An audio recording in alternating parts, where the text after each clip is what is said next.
નમસ્કાર સમાચાર ને વિગતવાર જોઈએ તો સુરતના માંડવીના અરેડ ગામે આવેલ સ્ટોન ક્વોરીનો મામલો કે જ્યાં અરેડ ગામ સજ્જડ બંધ રાખવામાં આવ્યું છે કે જ્યાં સ્ટોન ક્વોરી બંધ કરાવવાના મુદ્દે સમગ્ર ગામ બંધ છે કે જ્યાં અરેડ ગામની આજુબાજુમાં 5 જેટલી સ્ટોન ક્વોરીઓ કે જ્યાં સ્ટોન ક્વોરીઓમાં થતા બ્લાસ્ટને લઈને ગ્રામજનોનો વિરોધ, જ્યાં બ્લાસ્ટથી ગામના ઘરોમાં પડી રહી છે તિરાડો કે જ્યાં બ્લાસ્ટથી ખેતરોમાં પાકોને નુકસાન થઈ રહ્યું છે। મોટી સંખ્યામાં પોલીસ કાફલો અરેડ ખાતે ખડકી દેવામાં આવ્યો।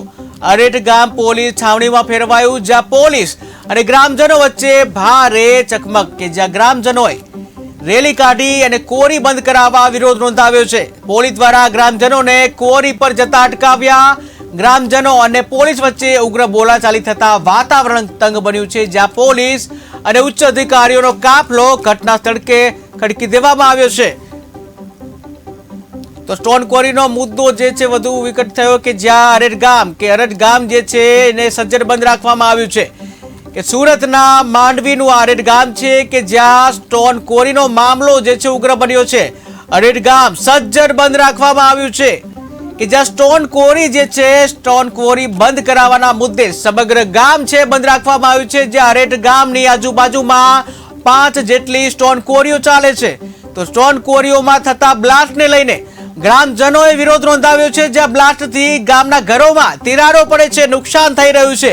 જ્યાં બ્લાસ્ટથી ખેતરોનો પાકો છે એને પણ નુકસાન થઈ રહ્યું છે। મોટી સંખ્યામાં પોલીસનો કાફલો જે છે અરેડ ખાતે ખડકી દેવામાં આવ્યો છે। અરેડ ગામ જે પોલીસ છાવણીમાં ફેરવાઈ ગયું છે, જ્યાં ગ્રામજનો વચ્ચે ભારે ચકમક ચાલી રહી છે। ગ્રામજનોએ રેલી કાઢી અને ક્વોરી બંધ કરાવવાનો વિરોધ કર્યો છે કે જ્યાં પોલીસ દ્વારા ગ્રામજનોને ક્વોરી પર જતા અટકાવવામાં આવ્યા છે। તો પોલીસ અને ગ્રામજનો વચ્ચે ચકમક થઈ છે કે જ્યાં ઘર્ષણ થયું છે અરેડ ગામના લોકો અને પોલીસ કે જ્યાં ક્વોરી બંધ કરાવવા જતા તેઓને અટકાવવામાં આવ્યા છે। તો ગ્રામજનો અને પોલીસ વચ્ચે ઉગ્ર બોલાચાલી થતા વાતાવરણ તંગદિલી ભર્યું સર્જાયું છે કે જ્યાં પોલીસ અને ઉચ્ચ અધિકારીઓ છે, ઉચ્ચ અધિકારી અને પોલીસનો કાફલો ઘટના સ્થળે ખડકી દેવામાં આવ્યો છે।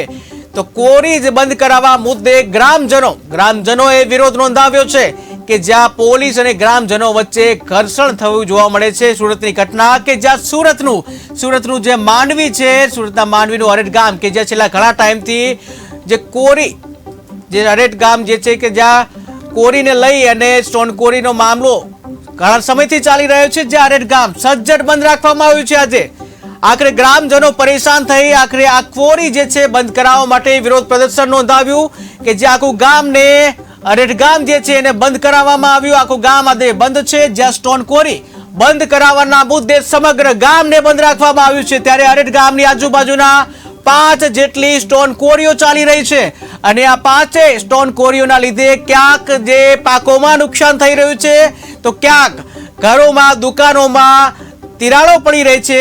તો ક્વોરી જે એના લીધે જે પથ્થર તોડવામાં આવે છે તો પથ્થર જે તોડવાનું કામ જે છે આ સ્ટોન ક્વોરીમાં થાય છે। તો આમાં જેના લીધે જે ભૂકંપ જેવો માહોલ જોવા મળે છે કે જ્યાં દુકાનો ઘરો એમાં તિરાડો પડતી જોવા મળે છે તો એની રજકણો જે છે આજુબાજુના ખેતરોમાં જતી હોય છે અને પાકને પણ મોટું નુકસાન થતું હોય છે। ત્યારે આખરે અરેડ ગામની જનતા, અરેડ ગામના ગ્રામજનો આખરે રજૂઆત કરીને થાકી ગયા અને આખરે અરેડ ગામને બંધ કરાવવા માટે ગ્રામજનો એકઠા થાય અને આખું ગામ આજે બંધ કરવામાં આવ્યું છે। તેમજ સ્ટોન ક્વોરીમાં થતા જે બ્લાસ્ટને લઈને ગ્રામજનોએ વિરોધ નોંધાવ્યો છે। અગાઉ અનેક રજૂઆત કરી છતાં હજી ત્યાંનું ત્યાં ત્યારે આ અંગે પોલીસનો ખડકલો કરવામાં આવ્યો છે અને આખું અરેઠી ગામ જે પોલીસ છાવણીમાં ફેરાઈ ગયું છે। आज 6 फरवरी को मांडवी प्रांत के अरेठ गांव में कुछ गांव वाले इकट्ठा हुए थे। उनकी ऐसी डिमांड्स है कि जो गांव में क्वारीज चल रही हैं उनकी जांच हो कि वो पूर्णतः लीगल हैं कि नहीं, और ऐसा हमें रेवेन्यू और खान खनिज डिपार्टमेंट दोनों की तरफ से आश्वासन मिला है कि पूर्णतः जांच करके उसके लीगैलिटी को वेरीफाई करके फिर गांव वालों को आश्वासन दे दिया गया है और वो अभी अपने घर जाते रहें और आई एम श्योर कि इसकी पूरी तरह से जांच होकर के रिपोर्टिंग कर दी जाएगी। इन सब की जानकारी तो हमें अभी एग्जैक्टली नहीं है, ये तो अभी रेवेन्यू ऑफिस से ही डिसाइड होगा और प्रांत ऑफिस में ये मीटिंग को बुलाया गया है। 3-4 दिनों में ये मीटिंग हो जानी चाहिए। अरेठ गाम में घणी बधी समस्या है अने अमे आवेदन पत्र आप्युं તેના 15 થી 20 દિવસ થઈ ગયા, અમારો કોઈ જવાબ આવ્યો નથી ને કોઈ પણ અધિકારીઓ અહીંયા સ્થળ પર તપાસ કરવા આવ્યા નથી ને આજે અમે બંધનું એલાન કર્યું છે ત્યારે અમને પરમિશન નથી મળી. અમે શનિવારનું આપેલું પણ કાલ સાંજે અમને ખબર પડી કે તમને પરમિશન નથી મળી. તો અમારે કરવું શું? અમારા અરેઠમાં પાણીની ખૂબ જ સમસ્યા છે, પાણી મળતું જ નથી ને બ્લાસ્ટિંગ ગમે ત્યારે કરે છે, સવાર બપોર સાંજ ને રાત પણ કરે છે. તો અમારે શું કરવાનું? આંદોલન અમે કાયદાકીય રીતે જ કરવાના છે. હાઈકોર્ટ જવું પડે તો બી જવા તૈયાર છે.